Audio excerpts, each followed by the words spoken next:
sanu néeg yi day taa sanu doom yi amuñu fu ñu leen tëral sanu bagage yëpp yàqu na armoire yi yàqu na lal yi yàqu na lépp yàqu na amatuñu dara lu baax.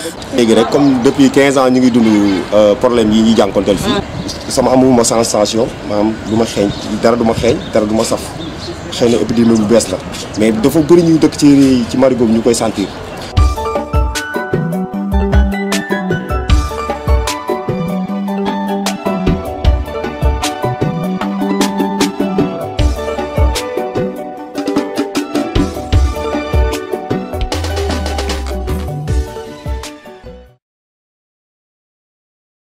asalaamaaleykum mbokk yi tey ñu wàccoon si diwaanu Kër Mbaye Fall tàllaloon suñu micro askan bi doon leen laaj jafe-jafe yi ñu dëkkee ak dex bi ñu gis ne askan bi sonn nañu lool dem bay ñaax ndimbal ñi nga xam ne ñoo di l'état bi. li ñu gën a sonnal nag mooy canal yi nga xam ne dañuy jóge fu sori di verser fii ak citerne yi ngacc ci foos yi gis.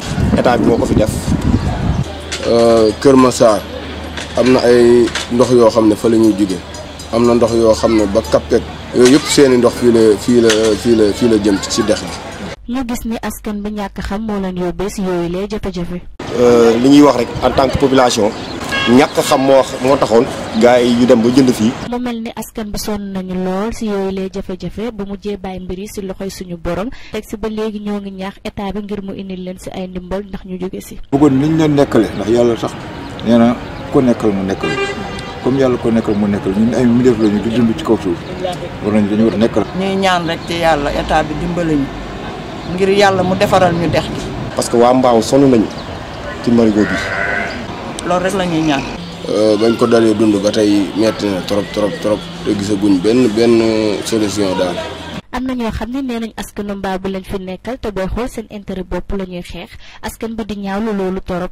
parce que am na ñoo xam ne dañoo sol ay mbubb di wax ne ñoom dañoo nekk ay plateforme dañuy xeex li nga xam ne mooy intérêt Mbao nañu xam ne ñoom représenté wuñu li nga xam ne moom mooy population bi. sanu néeg yi day taa sanu doom yi amuñu fu ñu leen tëral sanu bagage yëpp yàqu na armoire yi yàqu na lal yi yàqu na lépp yàqu na amatuñu dara lu baax.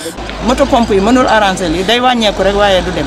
mu mel ni jamono yi jël nañ mbir yëpp teg ko si loxoy l'état bi ndax mu indi ndimbal askan bi ndax ñoom sonnoon nañu torop jaaxle nañ dem nañ ba amatuñ benn yaakaar. donc nag état ñu ngi koy xaaree mu jàppale ñu ñoom xam nañu ce qui se passe ici. amatuñu dara lu baax. mbokk yi lii moo doon xibaar yu ñu jotee jëlee sa diwaanu Kër Mbaye Fall ngeen àndoon see Mariama Dione si seen chaîne Infoline TV ñu leen di dig daje ba beneen yoon incha allah.